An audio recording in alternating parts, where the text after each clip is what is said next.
In college, I took a year-long course called Health and Human Development, which was pretty much biology, psychology, and 10 weeks of death.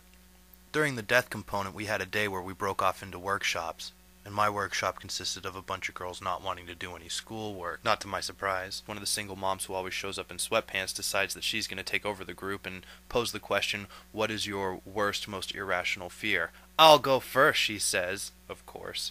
Anyhow, everybody was talking about bees and whatever else is frightening to them, and it gets around to me, and I don't have anything to share because I'm not really plagued by phobia, at least in this point in my life. When I was a kid, I was afraid of earthquakes and kidnappers and spiders and the dark and werewolves and whatever else could attack me on the way home from a friend's house if I didn't have a flashlight. In fact, I'm going to a wedding in February where I'll probably be reminded of this by all my friends and their parents. But I digress.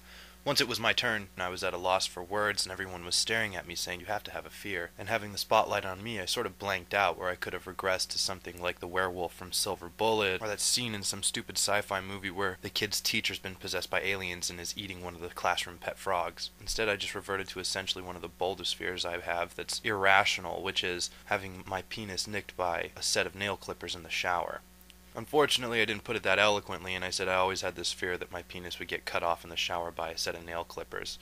And of course, their response was, "Is your penis really that small? Is your penis really so small that it could be cut off with nail clippers?" Looking back on that now, I guess the French call it the words of the staircase. Maybe I should have gone glib to save some face.